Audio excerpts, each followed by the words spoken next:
আসসালামু আলাইকুম রহমতুল্লাহি ওয়া বারাকাতুহু। ভাই, আমি একটা মাদ্রাসার দায়িত্বে আছি, মাদ্রাসা ইসলামিয়া নিজামিয়া পুবার।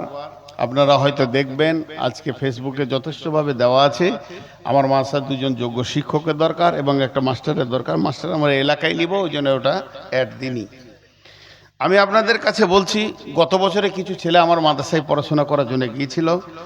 তারা কেউ বলেছে 7 জামাতে পড়বো, 8 জামাতে পড়বো, 6 জামাতে পড়বো। তাদেরকে যখন ইন্টারভিউ দিলাম, তারা 1 জামাতেরও যোগ্য নয়। তবে কোন মাদ্রাসায় পড়ে গেছে এটা আমি বলবো না, কোন এলাকার ছেলে তা আমি বলবো না, সেটা আমি গোপন রাখছি। 7 জামাতের ছেলে মিজান বলতে পারছে না, 1 জামাতের একটা প্রশ্নের উত্তর দিতে পারছে না।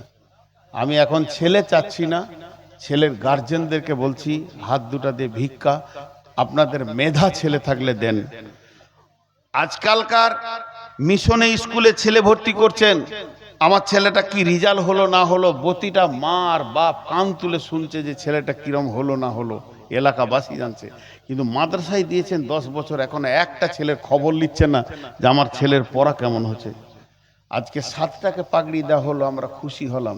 কিন্তু এই 7টা ছেলেকে যদি রমজান মাসে দাঁড় করিয়ে দেওয়া হয় যে গোটা রোজাতে তারাবিটা খতমে কোরআন খতম করো, তো কজন পারবে কজন পারবে না এটা আল্লাহ জানে। আর যারা বলছে আমি বুখারী পড়ে এলাম, মুসলিম পড়ে এলাম, তারা একটা লাইন পড়ে দিতে পারছে না, কারণ আরবির প্রতি গার্জেনদের অনীহার দিকে চলে গেছে। কিন্তু আমার মাদ্রাসা খুব দাপিয়ে কাজ করছে। যদি আপনি সক্রিয় একটা গার্জেন হন, আপনি আপনার ছেলেটাকে নিয়ে আমার মাদ্রাসায় চলেন, আর পরীক্ষাতে আপনার সহ ছেলে সহ বসিয়ে মৌখিক পরীক্ষা নিব, আপনি বুঝতে পারবেন আপনার ছেলে কোন জায়গায় দাঁড়িয়ে আছে। এবং আমার মাদ্রাসায় সলিড পড়াশোনা হয়। আমি আমার মাদ্রাসায় দাওয়াত দিচ্ছি আপনাদের ছেলে ভর্তি করার জন্যে।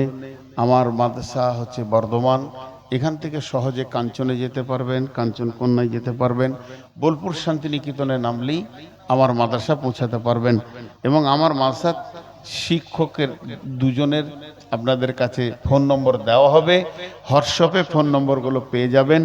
ওই ফোনে ফোন করে আপনারা আমার মাদ্রাসার সঙ্গে যোগাযোগ করে ছেলে নিয়ে আসেন, আপনাদের কাছে আমি ছেলে চাইছি। দ্বিতীয় নম্বর, রমজান মাসে খেয়াল রাখবেন, জাকাতের ব্যাপারটা বলছি, যদি কারো কাছে কিছু টাকা থাকে যোগাযোগ করে আমার সঙ্গে দেবেন। আসসালামু আলাইকুম রহমতুল্লাহ। এটা ভালো করে দিয়ে দিও। যতজন দাঁড়িয়ে আছেন 10 টাকা করে দেন। 10 টাকা করে চাইছি রে ভাই, দেন 10 টাকা করে।